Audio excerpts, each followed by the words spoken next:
abrazo mi primera vocación, que es al heavy metal. Desde los 17 años entonces tienes esta experiencia, y cómo te vas acercando más y más a la iglesia y hasta convertirte en sacerdote. Un pintas heavy, tatuado, hable de Jesús, pues a la gente le sonaba como... Esto es el síndrome del impostor. Más satánico es el Fondo Monetario Internacional. Hay gente a la que le acerco a Dios, hay gente a la que le espanto. He tenido muchas críticas de este tío parece un payaso. Llevo escuchando heavy desde el 1982 y a mí nunca se me apareció ni el demonio ni nada de eso, ¿no? Ni la Iglesia Católica contiene la verdad absoluta sobre Dios. Y entonces decía, ¿pues este es el cura? O sea, con un poco sospecha tal. Después de conocerme y de conocer al barrio, se me han caído muchísimas barreras. Ambiente heavy, digo que soy cura, enseguida notamos, estoy seguro. ¿Hay alguna vez que te dé pereza dar la misa? Pereza no, pero cuando no he dormido mucho, porque ha habido excesos nocturnos. Si no hubiese sido cura, ¿a qué te hubieras dedicado? Pues así con el cuerpo que tengo, imagino que portero de discoteca, ¿sabes? Repartiría hostias, pero de las otras, ¿no?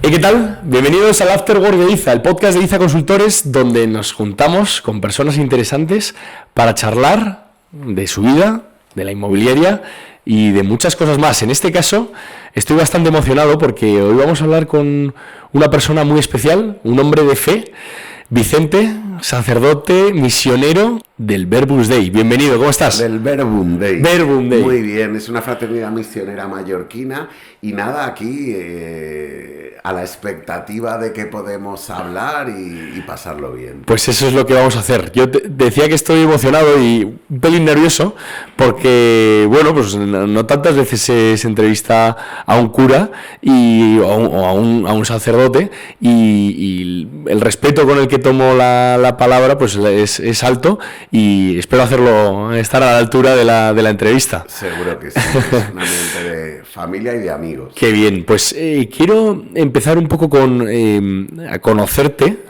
para que los espectadores te puedan conocer. ¿Cómo fue tu historia para, bueno, pues convertirte en sacerdote? ¿Cómo llega esa inspiración? Y luego ya vamos a ir desgranando un poco más tu día a día. Vale. Yo soy valenciano. Ajá. De un barrio que se llama El Cabañal, en la periferia pegando al mar, ¿no? Un barrio que ha sido muy conflictivo porque era barrio de pescadores, luego vinieron las inmobiliarias y la especulación, y entonces querían tumbar todas las casas históricas. Ahí nació Blasco Ibáñez y tal, ¿vale? Y querían convertirlo todo en lofts de lujo y tal, y ha sido siempre un barrio muy combativo, ¿no? Y yo creo que eso, el mar, el Mediterráneo y la clase social, pues, pobre, obrera, yo creo que me ha dado ahí una sensibilidad. Luego hay otro dato biográfico que es el fallecimiento de mi madre cuando yo tengo 5 años, ¿no? Vale. Que yo creo que me marca ya algo que es un aprendizaje que me ha servido para toda la vida, que es lo corta que es la vida y la aparición de la muerte en el horizonte de cualquier persona, ¿no? Y eso con un chaval de 5 años no es que lo entienda mucho, pero yo recuerdo las palabras de mi hermana en valenciano: Vicent, no plores, que la mamá está en el cel. Que traducido sería: Vicente, no llores, que la mamá está en el cielo. Y a mí esa frase dicha a esa edad no es que me despierte la fe, pero sí que es como una semillita de tiene que haber algo más de sentido que solo la dureza de los acontecimientos que vivimos, ¿no? Ahí crezco, abrazo mi primera vocación, que es al heavy metal, a toda la cultura del rock duro, de la música oscura, de las guitarras distorsionadas, de las calaveras, de el exceso, ¿no? El heavy es vamos muy bien, borrachos como cubas y qué, ¿no? Y aún nos mantenemos en pie. Bueno, pues eso va siendo como los ingredientes de un cóctel brutal, porque es conciencia de clase, social, pobre, desfavorecido. Iba, por ejemplo, a los colegios del centro de la ciudad a jugar al fútbol y veía la diferencia entre el vestuario de mi club y el vestuario de los dominicos o de los jesuitas o no sé qué. Nos goleaban siempre, ¿sabes? Jugaban mejor que nosotros. Entonces sí que vas teniendo una conciencia de ellos y nosotros, y te va creando mucho prejuicio, ¿no? Los buenos y los malos, los ricos y los pobres, como todo el mundo muy dualista, hasta que a los 17 años fui a una experiencia de fe porque me invitó mi hermano el mayor y tuve una primera experiencia de encuentro con el Evangelio, con la palabra de Jesús y con Cristo resucitado. Y fue una experiencia de cautivo, de quedarme cautivado por él, por el Evangelio y por una forma de vivir donde lo negativo de la vida es amable, ¿no? O sea, para mí el Evangelio es la posibilidad de que lo roto, lo pobre, lo último, lo enfermo, lo viejo, también es digno de ser amado. Y eso es lo que creo que Dios hace con la humanidad. Tremenda vivencia en cuanto a que tú hasta los 17 años, pues sí tenías esa miguita desde que eras niño por el fallecimiento de tu madre, pero estabas más centrado, digamos, pues en tu vida joven. En la oscuridad, en las tinieblas. ¿En serio? Sí. Y hasta que tienes ese encuentro por tu hermano, que es cuando te hace reflexionar. ¿Cómo llegas a esa experiencia? Porque es mi primera experiencia de iglesia. O sea, yo las parroquias, los curas, lo veía como parte del mobiliario, ¿sabes? Igual que hay una farmacia, hay una panadería, pues hay una cosa que se llama iglesia y ahí van los católicos a rezar. Entré en algunas, en la de mi pueblo, en la de mi barrio, hice la primera comunión, pero todo era como un lenguaje que yo no entendía. Una escultura de un señor mayor, ¿no? Aquí tenemos a los jesuitas al lado, entras ahí, San Ignacio, tocalvo, con barba, ¿sabes? Piensa que en Valencia también están las fallas, ¿no? Que hacemos un montón de esculturas y las pegamos fuego, ¿no? O sea, que para mí no era un lenguaje que me hablara. Pero en la comunidad hasta que fui, que es a la que ahora pertenezco, la gente que hablaba lo hacía de una manera muy creíble. Entonces ellos no es que te vendieran una ideología, sino que te contagiaban una experiencia. O sea, para mí la fe no es tratar temas, es favorecer experiencias. Y a mí la experiencia de que, por ejemplo, somos todos hermanos, que da igual la raza, la religión, el lenguaje que hables, cada hombre, cada mujer de los 5 continentes es tan hijo y tan hija de Dios como yo. A mí eso es una verdad de fe que me traspasa. Por eso lo de ser misionero. He vivido en Camerún y he vivido en Venezuela y he estado en Portugal, en varios sitios, Francia. Y todo esto sí que te da un corazón universal y entiendes más a Dios, que quiere que todos vivamos como una gran familia. Qué bueno. Y tú desde los 17 años, entonces, tienes esta experiencia y cómo te vas acercando más y más a la iglesia y hasta convertirte en sacerdote. Pues ahí hay una experiencia de pedagogía en la fe, empiezo a participar en grupos de jóvenes, me piden que cuente mi testimonio, yo iba con greñas, sí, ¿no? Camisetas de, yo qué sé, de Hypocrisy, de bandas así de metal extremo, y entonces de repente que un pintas heavy, tatuado, hable de Jesús, pues a la gente le sonaba como esto es el síndrome del impostor, ¿no? Pero luego cuando te oyen y te ven que lo que hablas es verdad, pues despertaba como mucha curiosidad. Y poco a poco en esa transmisión de mi testimonio y en la alegría de vivir la fe con otros y con otras, entendí que el Señor me decía blanco y en botella. O sea, te quiero para mí.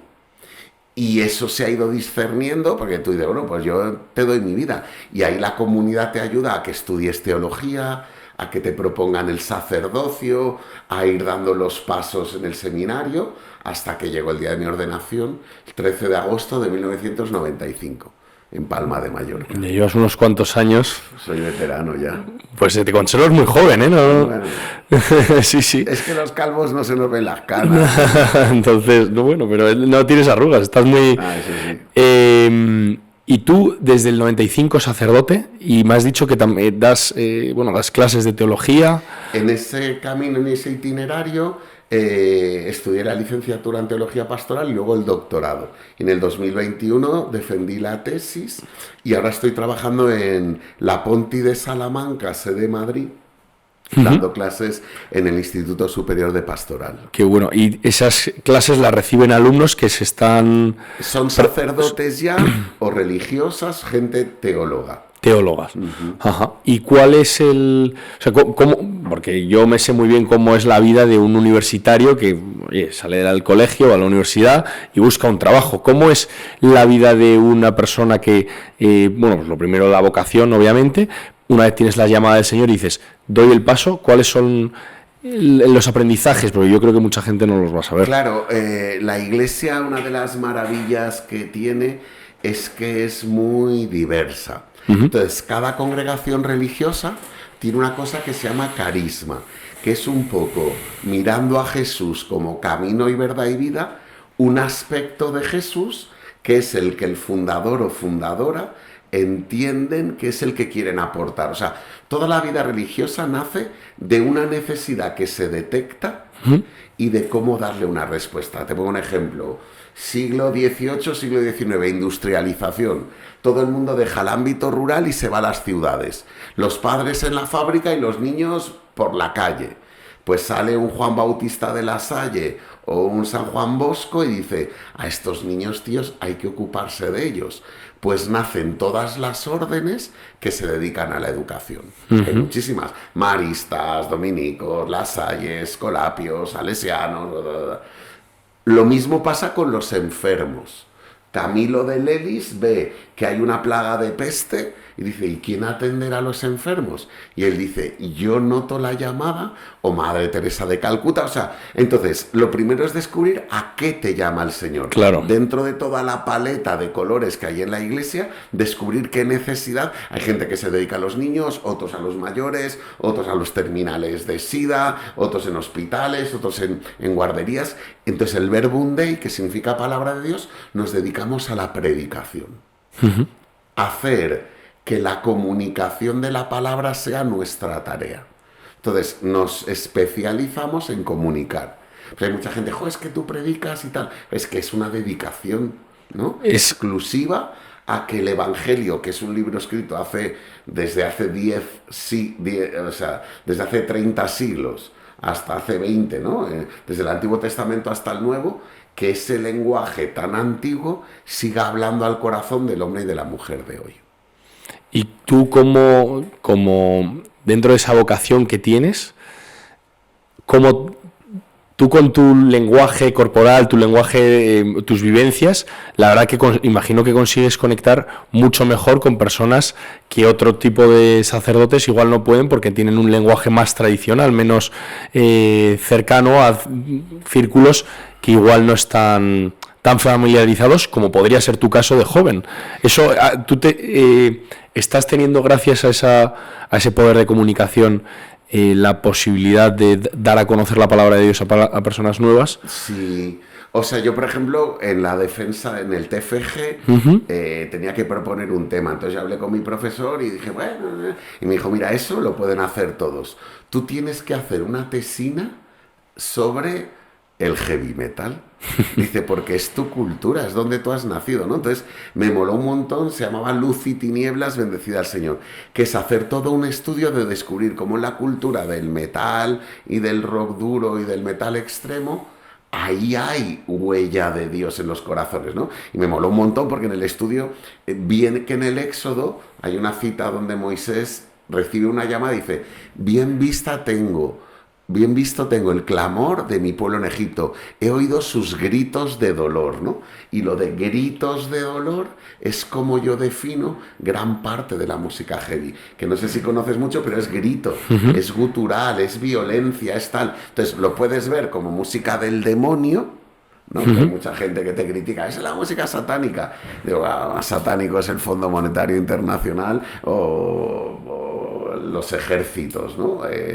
Cuando bombardean a civiles. O sea que, ¿dónde está el demonio de verdad? O sea, en muchos sitios, ¿no? Y a veces lleva corbata y bobina, ¿no? Y hay veces que lo lleva tachuelas y cuero. Pero a lo que me refiero es, el grito de las canciones, yo lo interpreto como un grito del corazón del ser humano y como el Evangelio dialoga con los gritos, ¿no? Entonces, igual que hay gente a la que le acerco a Dios, hay gente a la que le espanto. O sea, también he tenido muchas críticas de este tío parece un payaso. En las homilías parece que haga monólogos. Podía dedicarse al club de la comedia. O sea, que como no le puedes molar a todo el mundo, pues yo siempre digo, quéjate al que me llamó. No, yo no estaba muy bien en mi barrio, ¿sabes? Bueno, tú es la verdad que tu persona, tú es tan alternativa que yo creo que es muy atractivo. Seguro que para mucha gente pues querría acercarse a ti por conocer tu historia, y yo me interesa mucho más que a lo mejor el de un sacerdote pues más tradicional, porque bueno, pues ese ya me lo sé, la vida. Pues seguro que es un santo y un buen hombre y tendrá un montón de virtudes que yo no tengo. No, bueno, todos tenemos. Sí. Pero es muy interesante. Yo creo que el rock and roll, yo de heavy no sé tanto, pero de rock ya algo más. He escuchado Kiss, por ejemplo, que es algo parecido. Y vi una película que era Detroit Rock City, que era pues que los chavales iban a Detroit a ver un concierto de rock and roll, y había una madre que era súper religiosa y le prohibía ir y tal. Esto era en los años 60 en Estados Unidos, y el rock estaba visto como algo satánico absolutamente. Y ahora muchas veces con la música se suele relacionar, sobre todo con el reggaetón, que es lo que más he escuchado ahora mismo, también con ritos satánicos o como con algo, con el mal, en definitiva. ¿Y tú eso cómo lo ves? Porque es curioso. A ver, yo llevo escuchando heavy desde el 1982 y a mí nunca se me apareció ni el demonio ni nada de eso, ¿no? Y aunque escuches un vinilo para atrás dándole vueltas, ¿no? Que hay mucha leyenda urbana. Si pones el disco al revés se oye la voz del... Todo eso es palabrería, ¿no? Sí que es verdad que cada compositor de música o de arte o de novelas o de cine expresa hacia afuera lo que lleva adentro. Eso es así, ¿no? Dice Jesús, de lo que está lleno el corazón habla la boca. Si tú estás lleno de odio, ese odio sale a través del heavy o a través del reggaetón o a través de el maltrato a tu pareja o a través de... ¿no? O sea, que claro que hay heavy que está lleno de odio, pero como cualquier otra dimensión de nuestra sociedad, ¿no? También hay heavy que está lleno de amor y te hace unas baladas de Scorpions, que no hemos ligado con el Still Loving You, no, o sea, quiero decir que hay de todo como en todos los sitios. ¿Qué pasa? Que como nace toda la cultura del metal en barrios periféricos, sí que se adopta más una cultura extrema semejante al punk, mucha calavera, mucho monstruo. También hay una temática heavy muy variada, es muy épico, hay heavy histórico, heavy vikingo, o sea, hay muchas ramificaciones, pero en todas lo que hay es transmitir un mensaje. Entonces, sí que es verdad que en los años 90 y principios de los 2000 hubo en los países nórdicos, Noruega, Suecia, Finlandia, atentados contra iglesias protestantes. O sea, hay un grupo concreto que se llama Mayhem, que esos le pegaron fuego a 4 o 5 iglesias protestantes, que eran de madera, de estas nórdicas y tal. Y en el juicio decía, es que nosotros sentimos que el cristianismo llegó a toda la península escandinavia cuando vinieron los misioneros protestantes, pero nosotros teníamos algo antes de religión que el cristianismo protestante era como muy puritano, muy tal. Entonces era como una reivindicación de las religiones naturalistas, Odín, todo el Valhalla, todo ese rollo vikingo era su religión. Entonces ven el cristianismo como lo que les quitó su esencia. Entonces son anticristianos, no porque sean satánicos, sino porque no quieren aceptar la imposición cultural. Sería un poco parecido a lo nuestro en Latinoamérica. O sea, que la cultura azteca, la maya, todos los pueblos indígenas tenían su sistema de creencia. La Pachamama, el naturalismo, tal. Entonces llegó la evangelización y arrasó con ese sistema de creencias, ¿no? Entonces, detrás del rechazo a la religión cristiana es mucho la reivindicación de los orígenes. ¿Tú cómo valoras la evangelización? Porque es muchas ocasiones desde el punto de vista del cristiano oye, que estamos pregonando o dando a conocer la palabra del Señor, que es buena bajo nuestro punto de vista y creemos que es mejor, pero a veces pues por contra pues puedes quitar otra cultura que ya existía. ¿Cómo te planteas tú eso? A mí la palabra clave es inculturación. Que inculturar es un respeto máximo a lo que me encuentro y una oferta de lo que puede mejorar. O sea, nunca imposición, ¿no? Por lo menos ni aquí en España. O sea, yo noto que mi discurso nunca es moralizador, nunca es de regañar, nunca me gustan las frases tenéis que. O sea, todo lo que viene precedido de un tienes que suena a yo desde arriba, desde una superioridad moral, te digo lo que tienes que hacer. A mí me parece que es mucho más lo de compañeros de camino. O sea, la verdad no es patrimonio de nadie. Nadie la tiene escriturada. Todos somos peregrinos buscando aproximaciones a la verdad. O sea, ni la Iglesia Católica contiene la verdad absoluta sobre Dios, ¿no? Hay una anécdota en la vida de Santo Tomás de Aquino, que él escribió la Suma Teológica, que es una obra vastísima, trata todos los temas. Y cuando estaba a punto de morir, le pregunta a un hermano dominico, ¿qué hacemos con todo lo que has escrito? Y dice él, a punto de morir, le puedes pegar fuego si quieres, porque es mucho más grande Dios que las ridiculeces que yo he escrito sobre él, ¿no? O sea, que un océano no lo podemos meter en una botellita de agua. Y cualquier humano o humana o cualquier institución humana sigue siendo una botellita de agua, ¿no? Está claro. Entonces yo desde esa humildad me aproximo a todas las periferias culturales valorando lo que ellos me enseñan y con humildad, si yo puedo aportarles en algún aspecto, lo hago. Por eso me noto muy dialogal con todas las ideologías. No relativizo lo que yo creo, pero lo pongo al servicio de los demás, ¿no? Piensa que cuando Jesús habla de la iglesia dice, sois luz del mundo y sal de la tierra. No dice la única luz o la única sal, ¿no? ¿Cómo un sacerdote que es amante del heavy metal, que dice tener una conciencia de clase, imagino, bueno, lo has dicho, obrera, imagino que muy centrada en la izquierda en tu juventud, y ahora eres sacerdote en La Piovera, que es una de las mejores zonas residenciales de todo Madrid? Este choque probablemente ideológico o cultural, ¿cómo lo llevan tus feligreses? ¿Y cómo lo llevo yo? ¿Cómo lo llevas tú? Claro que sí. Sí. No, bueno, pero, O sea, pero tú llenas, tus misas están llenas, entonces... Sí, no, o sea, para mí fue un choque porque yo vengo de vivir en Latinoamérica, en un barrio de Venezuela, con ranchitos tal. Luego tuve ahí, bueno, ahí tuvimos un accidente de coche donde murió un misionero. Estuve un tiempo en Mallorca, así un poco de reposo y de recuperar la salud mental, y me llevan a Madrid. Y yo Madrid, desde ser Valencia, pienso en el bullicio de la calle Alcalá, en Pueblo Nuevo, en los barrios, en Vallecas, que es donde están las discotecas heavies, el Campito del Rayo, los bucaneros, y de repente, es que lo recuerdo, un octubre llego a La Piovera y no hay nadie en la calle, nadie. Y digo, tío, esto es una ciudad fantasma, no hay ni un bar donde ir a tomarte un carajillo. O sea, de verdad que fue un choque, y ya ha habido asimilación de en qué zona de Madrid estoy y de progresivamente que nazca el cariño. O sea, a mí al principio los feligreses flipaban porque iban con los pendientes, igual que ahora tal, y entonces decía, pues este es el cura, o sea, con un poco sospecha tal. Después de conocerme y de conocer al barrio, se me han caído muchísimas barreras ideológicas y prejuicios míos, y se siguen cayendo a diario, ¿no? O sea, que todos venimos con unos filtros.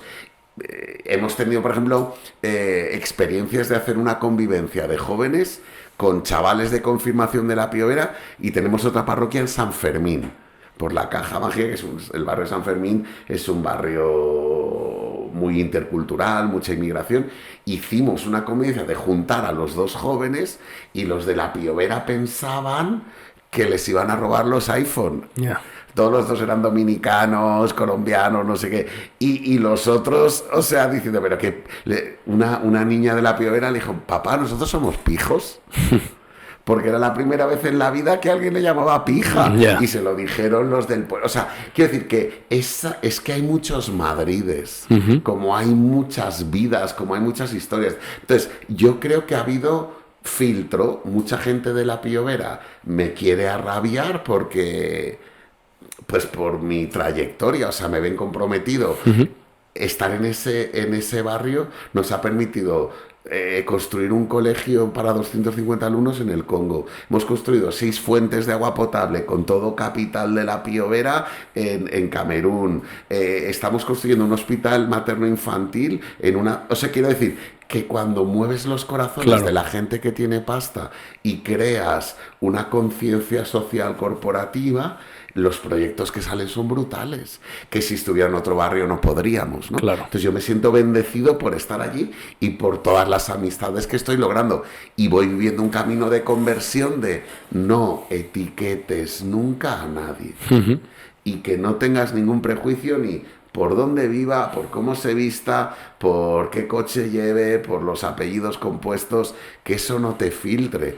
Porque igual que a ti no te mola que te juzguen por ser Vicente o por ser cura. O sea, también cuando en un ambiente heavy digo que soy cura, La gente alucina. enseguida notamos, este seguro es pederasta, ¿sabes? Que hay como muchos ataques ahí que te duelen. Entonces dices, igual que a ti no te mola que te encasillen, por favor no lo hagas con nadie. Y ahí estoy.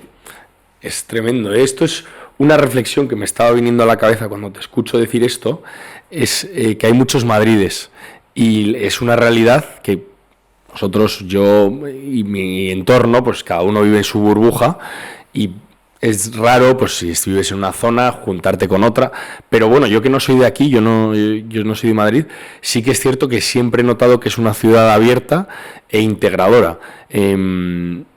Claro, pero con el extranjero, digamos, como yo, de la ciudad, pero de un mismo entorno. ¿Cómo crees que es la ciudad en ese sentido de integradora para ricos, pobres y demás?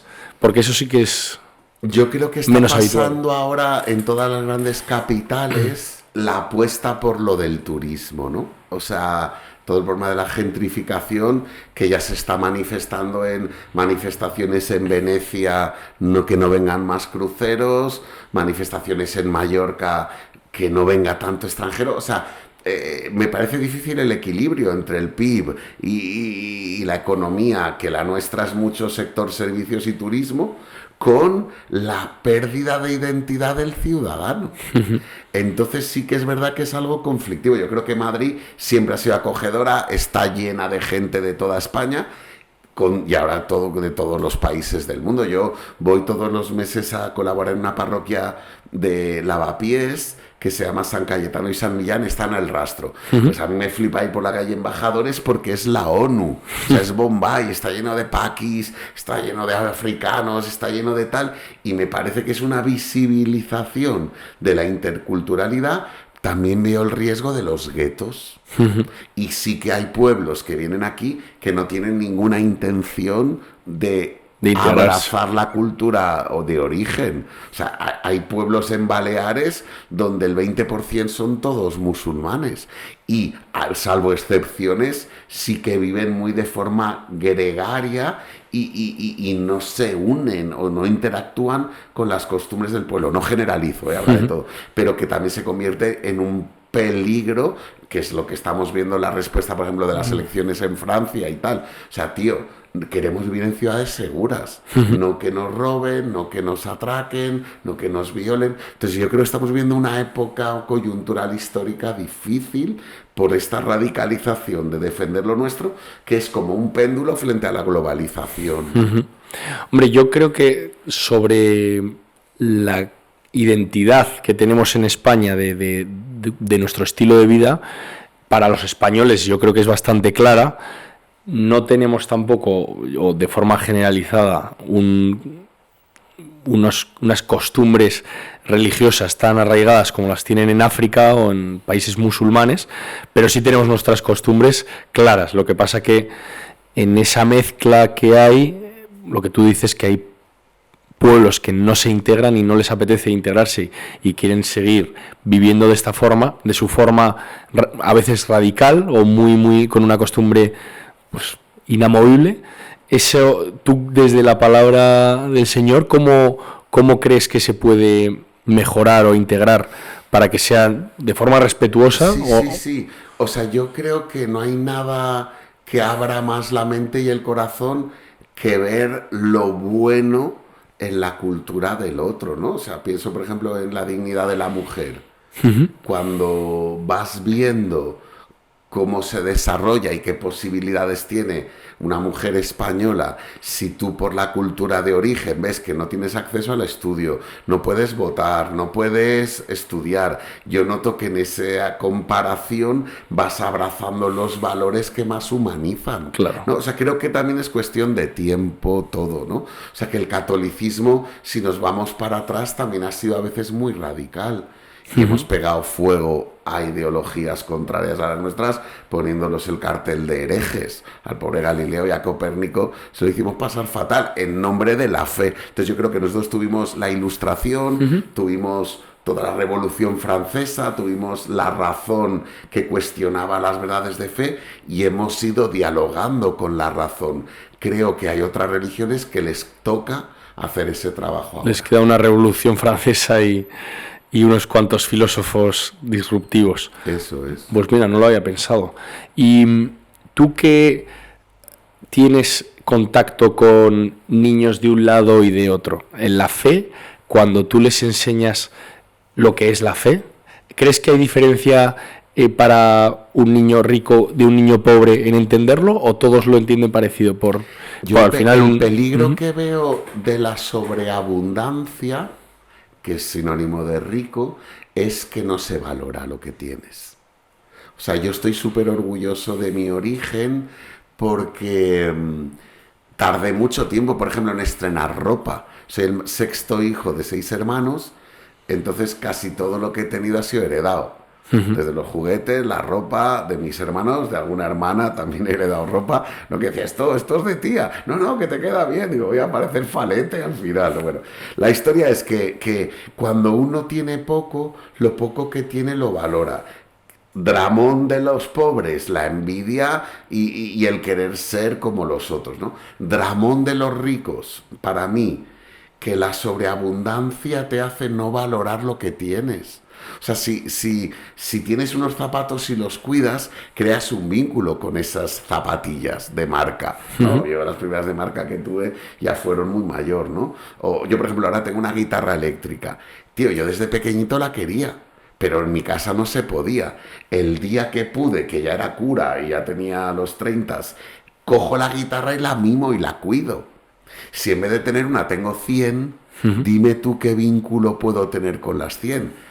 Dígase coches, dígase dress codes, dígase todo, ¿no? Entonces, a mí me parece que el modelo no es o rico o pobre, el modelo es que lo que tengas lo uses. Claro, pero ahí es, entonces podemos decir, si es sobreabundancia, que por tener grandes recursos, pero puedes tener una conciencia de lo que es la realidad de la vida, y si tienes una muy buena educación puedes seguir siendo humilde y agradecido. Claro, el punto es que eso, lo agradezcamos. Yo mi experiencia con la fe tampoco es que sea un gran, o sea, no es que vaya todos los fines de semana a misa, pero he ido aquí a los jesuitas unas cuantas veces, y su mensaje me gusta mucho porque sí es cierto pues que es una iglesia, bueno, pues en una zona muy muy buena de Madrid, pero el mensaje que transmiten es de humildad máxima y de lo que es la palabra del Señor y nos reflexión con la que solía salir era, bueno, pues sí, te puede ir bien en la vida, puedes tener abundancia, lo que quieras, pero que la realidad es que pues todos nacimos, comemos, bebemos y morimos y nos echamos de menos, nos queremos, y en ese proceso pues es donde tú tienes que abrazar la fe para poder pues ser mejor tú y hacer mejor tu entorno. Y a mí me gusta una palabra de Jesús que dice: a quien mucho se le da, mucho se le pedirá. Claro. Que tiene que ver también con los talentos, ¿no? La parábola de los talentos del Evangelio no iguala, no dice todos tenéis 5 talentos, sino que considera de origen que uno tiene 1, otro 3 y otro 5, y no es ningún agravio comparativo. Si yo con un talento lo rindo y soy feliz, no me compararé con el que tenga 200.000. Ahora, el que tenga 200.000 talentos los tiene que poner en marcha pensando en el bien común con una cantidad de 200.000.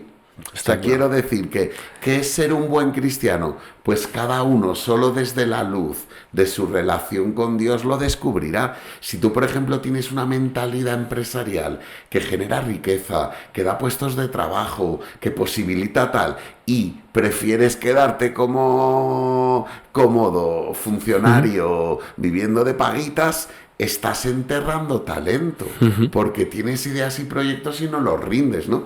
Yo recuerdo una entrevista que vi en las redes de Antonio Banderas, que él decía, le hicieron la misma pregunta a jóvenes universitarios españoles y a jóvenes universitarios de Málaga. Recuerdo la entrevista. De Málaga y de Estados Unidos. Sí. Y decían, los de Estados Unidos decían, ¿cuál es tu sueño? Dice, desplegar mi proyecto personal. Y los de Málaga era ser funcionario. O sea que ahí hay como un peligro de buscar la comodidad, la estabilidad, sentirte cómoda.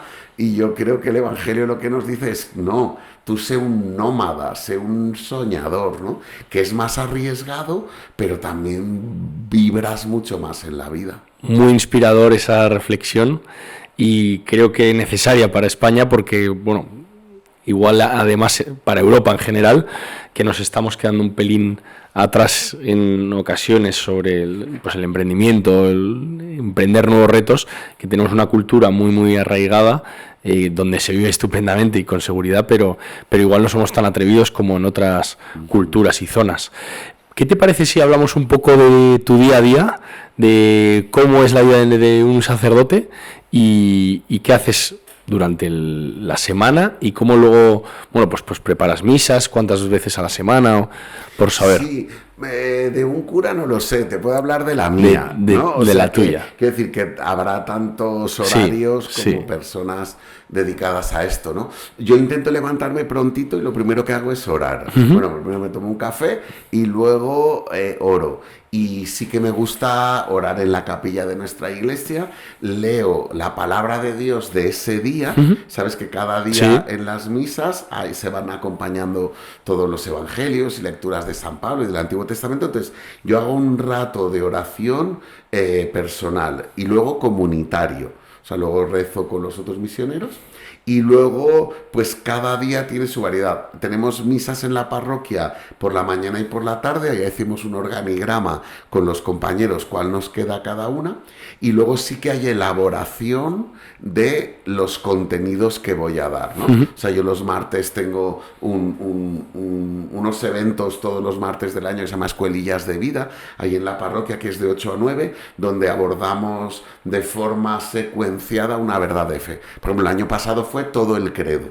El credo que los domingos decimos en misa, diseccionarlo. El año anterior fue el Padre Nuestro. El año anterior las partes de la misa. Un año entero con eso, ¿eh? Todos los martes. Entonces hay que guionizar todas las reuniones. Los miércoles tenemos otro grupo por las tardes que se llama de Lectio Divina y tal.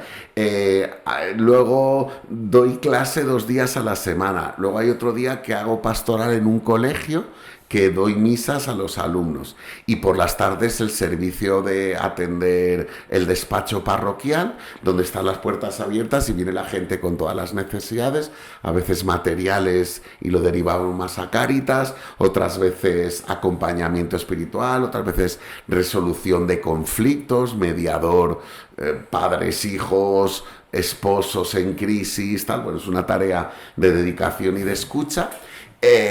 Y luego vida comunitaria, o sea, todas las noches cenamos en comunidad, también tenemos un rato de ocio, vemos series o nos gusta el fútbol algunos, y luego ocio personal. O sea, tengo amigos y amigas con las que pues salimos a tomar una cerveza o a conciertos, ¿no? O sea, quiero decir que es una vida humana, también de autocuidado. O sea, que también, ahora no mucho, pero también he tenido épocas de hacer deporte de una forma sistemática para que la cabeza se libere, y espacios pues muy abiertos también a invitaciones de gente. Dice, pues vente a casa y cena con nosotros. O sea, que no es cada día. Luego colaboro en la radio, en Radio Nacional, los jueves, y también supone ahí una preparación. O sea, que es una vida como muy diversa cada día. Totalmente. Luego viene, por ejemplo, la temporada de bodas. Pues me hago bolos por toda España, ¿sabes? La semana pasada fui a la Fuencisla, a Segovia, a casar a unos novios o tal, a Santander, o sea, no sé, como es muy dinámica, pero sí que sería oración, un núcleo, misión y pastoral y vida comunitaria. Muy interesante porque, claro, nosotros no te puedes imaginar cómo es la vida, y más aún de uno aficionado al heavy. ¿Cuándo sacas tiempo para el heavy? ¿Te vas de conciertos? Sí, bueno, pues si la agenda lo permite, ¿Sí? voy y escucho, por ejemplo, cuando voy a la uni, voy en metro, Sí. pues voy ahí con mis cascos y mis playlists. También investigo para lo de la radio, canciones que tal. Tengo amistad con bandas y a veces voy a verlos ensayar y tal.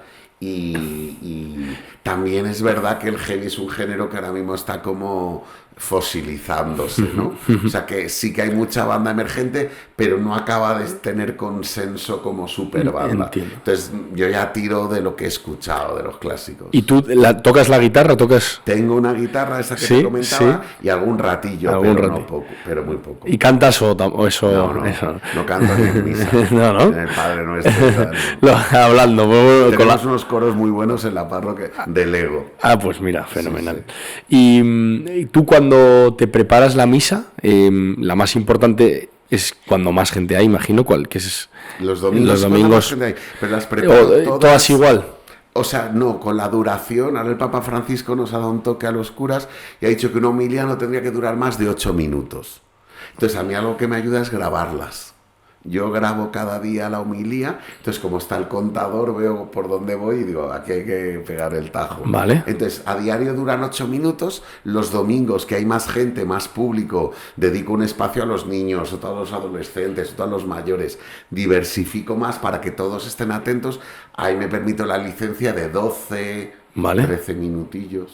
O sea, esa es no sabía, claro, hay una fórmula para que vayan guiada desde arriba para poder... Sí, es que a veces que soltamos unas chapas, tío. Es- Está la peña ahí mirando el móvil, tío, en el Candy Crush, porque no hay quien aguante. No, Oye, es- que parece que vayas a aterrizar, ¿no? Lo peor es cuando tú ya te haces psicológicamente que va a acabar y de repente remonta el vuelo y de cuarto de hora más. Sí. ¿Y hay alguna vez que te dé pereza dar la misa?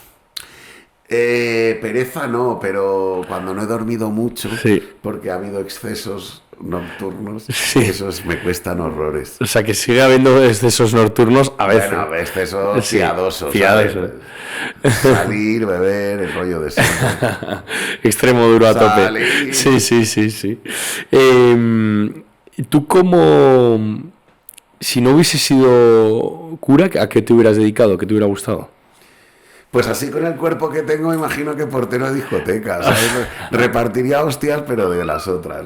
No lo sé. Tabernero de una taberna heavy, ¿sabes? O tatuador. Algo de la noche. Algo de la noche y relacionado con el mundo oscurillo. Sí. Pues es que me sorprendes cada vez que lo cuentas porque digo, joder, qué Pero, cambio. esos La garitos- llamada para ti fue muy, muy fuerte entonces. Sí, porque- pero que es que esos garitos también son de Dios. ¿Sabes lo que te digo? Las conversaciones que yo he tenido en torno a una barra, yo he confesado, tío, a Peña saliendo por la noche. Me dice, tú eres cura de verdad, que yo necesito que me confieses. Y me ha pasado. Y irnos aparte, cuéntame tal. Y le he dado o sea, que ¿sabes qué significa ir detrás de la oveja perdida? Claro. Abrir la puerta y que venga la oveja. No van a venir. Tendrás que ir donde están, tío. O sea, que haces, O sea, haces misión. Sí, yo me siento igual de misionero en Venezuela, en Camerún, que en el barrio Salamanca. Que ahora aquí. Muy bueno. O que de fiesta en... Porque no depende de geografía, sino de algo que te apasione y que quieras contar. Es tremendo. Estás abriéndome desbloqueándome. chakra. Sí. Desbloqueando un nivel. ¿Y tú cómo ves el cristianismo hoy en día? O sea, yo noto que ahora mismo es como dos corrientes, no sé qué océano es, ¿no? Que se encuentra el Mediterráneo y el Atlántico y ahí hay como densidades diferentes. Yo noto que hay una iglesia emergente que está queriendo el papel de los laicos, muchos movimientos nuevos que nacen de jóvenes, de matrimonios, de casados, que empujan muy fuerte, ¿no? Está Emaús, está Hakuna, está Éfeta, está Bartimeo, o sea, chavales, chavalas, tal, que tienen una experiencia de Dios y quieren ser protagonistas en la iglesia. Está el Papa Francisco como alentando esa alegría del Evangelio. Y por otro lado está una iglesia que sigue inercias tradicionales, que no acaba de mirar con acogida todos los cambios culturales y que está volviendo a querer modelos como antes, nostálgicos, ¿no? ¿Te acuerdas cuando se llenaban las iglesias? ¿Te acuerdas? Ya, pero es que no estamos ahí. Ha cambiado el mundo. Tío, la revolución tecnológica y las posibilidades que está ofreciendo Internet, la IA, las redes sociales, o sea, es que es otra forma de comunicar. Antes las cartas eran una estructura de presentación, nudo, desenlace y conclusión. Ahora es un emoji. Ahora es un audio de voz, pero es que eso nos modifica cómo nos comunicamos, pero nos modifica cómo consumimos la cultura, pero nos modifica cómo ligamos. O sea, en mi época, para tú ligar, tío, tenías que gastar paciencia, vencer timideces, ahora te metes en Tinder o en Grindr o donde te metas y es otra forma. Entonces, la iglesia o acoge los cambios culturales, claro. Con lo que se hacía antes, va a experimentar que el Titanic se hunde. Y hay gente, que no se hunda, no, se va a hundir una vieja forma de vivir la fe. Y el mismo Jesús es el que decía, vino nuevo en odres nuevos. O sea, Jesús fue una crisis para cómo se vivía la religión desde el fariseísmo. Y se lo cargaron por eso.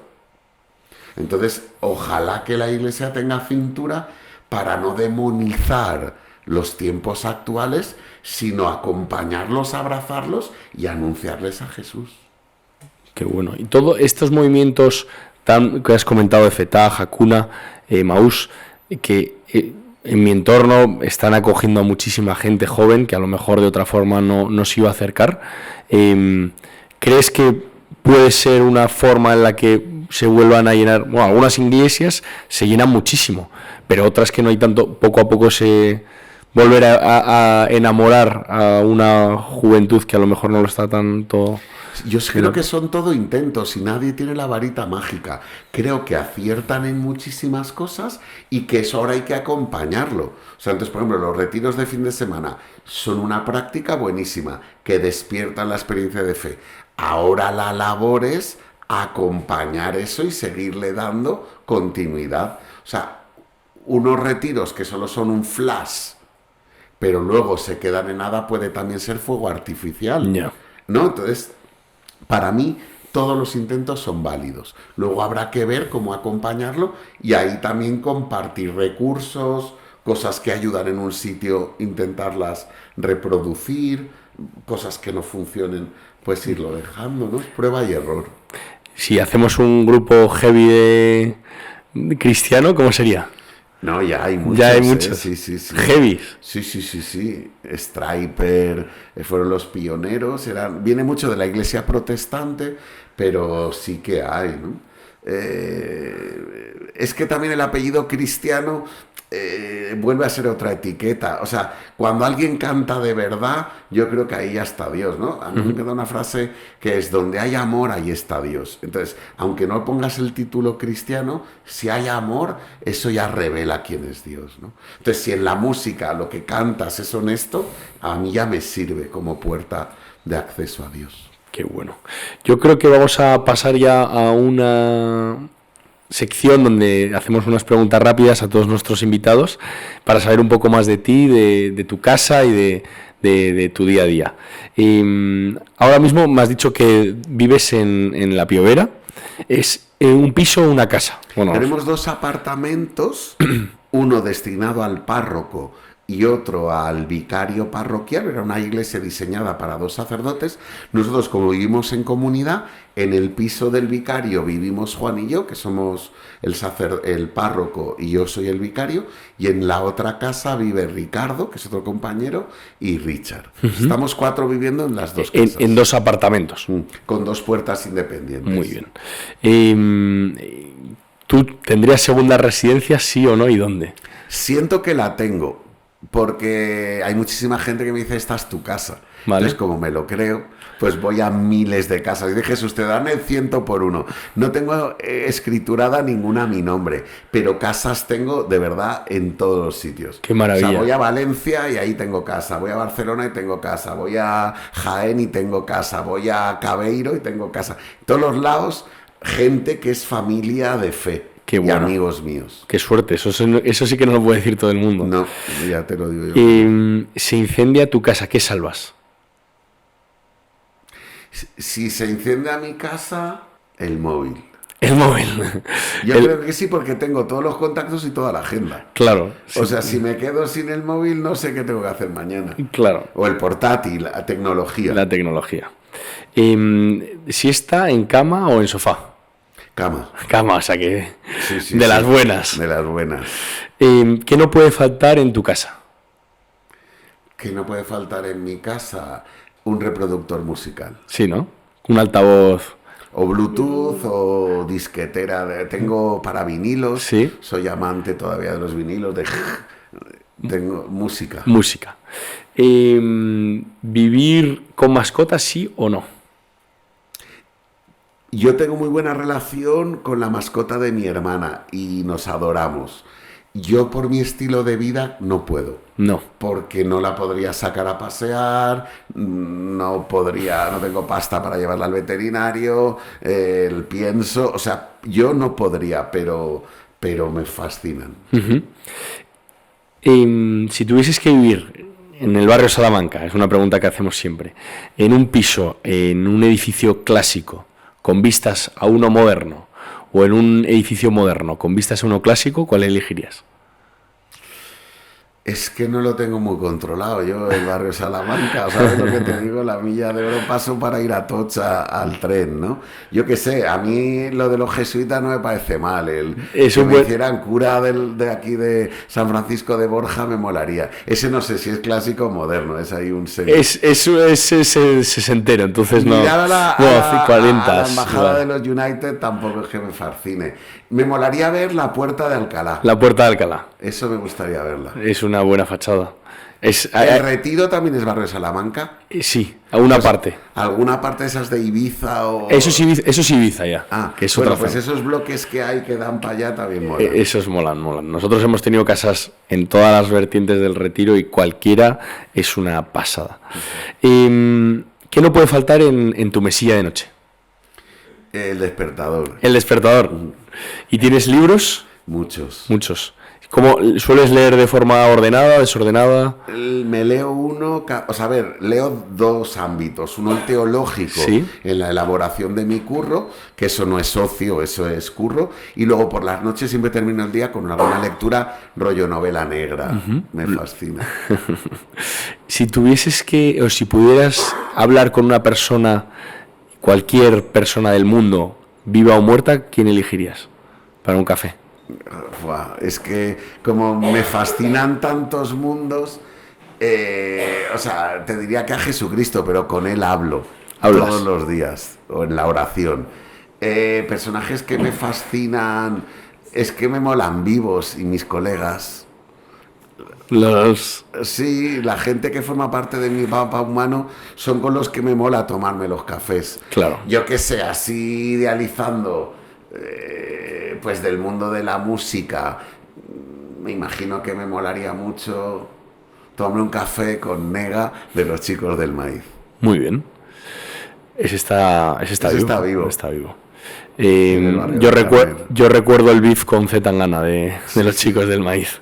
No los conozco de más. Descríbete en 3 palabras.